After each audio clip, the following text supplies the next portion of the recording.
ඔයාලා හැමෝම සාදරයෙන් පිළිගන්න මේ වීඩියෝ එකට මම අද කතා කරන්න යන්නේ HTML, CSS සහ JavaScript යොදාගෙන ඩෙවලොප් කරපු 2D ගේම් එකක් ගැන.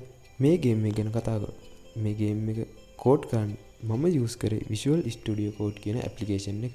මේ ගේම් එකේ ඉන්ටර්ෆේස් එක ගත්තාම ඔයාලට උඩින්ම පේනවා මේ ගේම් එක කම්ප්ලීට් කරන්න දෙන ටයිම් එක. ඒ වගේම වම් පැත්තේ ඉන්න නයිට් කෙනෙක්. ඒ නයිට් ඉස්සරහින් ඉන්න සොම්බි කෙනෙක්. ඉතින් මේ ගේම් එක ප්ලේ කරන විදිහ හරිම සරලයි. මේකට ඕන වෙන්නේ ඔයාලගේ කීබෝඩ් එකේ තියෙන එන්ටර් කී එක සහ ස්පේස් කී එක. ඉතින් එන්ටර් කී එක ප්‍රෙස් කරපු ගමන් ගේම් එක ස්ටාර්ට් වෙනවා. ඒ වගේම තමයි ස්පේස් කී එක ප්‍රෙස් කරපු ගමන් මේ ඉන්න නයිට් මේ ඉන්න සොම්බිට ඇටැක් කරනවා. හරි ඉතින් වැඩි කතා නැතුව අපි මේ ගේම් එක ප්ලේ කරලා බලමු. මම දැන් එන්ටර් කී එක ප්‍රෙස් කරා. ප්‍රෙස් කරාට පස්සේ ගේම් එක ස්ටාර්ට් වුණා.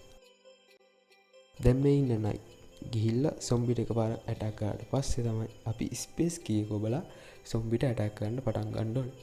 අපි සොම්බිට ඇටැක් 10ක් කරොත් තමයි අපිට මේ ගේම් එකේ වින් එක හම්බෙන්නේ.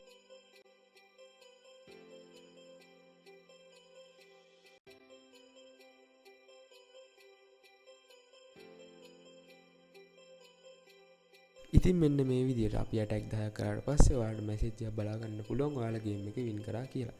ඊට පස්සේ ආයෙ ඕකේ බටන් එක ක්ලික් කරාට පස්සේ හරි ස්පේස් කී එක ප්‍රෙස් කරාට පස්සේ හරි ආයෙත් ගේම් එක ඔටෝ රීස්ටාර්ට් වෙනවා. ඔයාලට ආයෙත් ප්ලේ කරලා බලන්න පුළුවන්.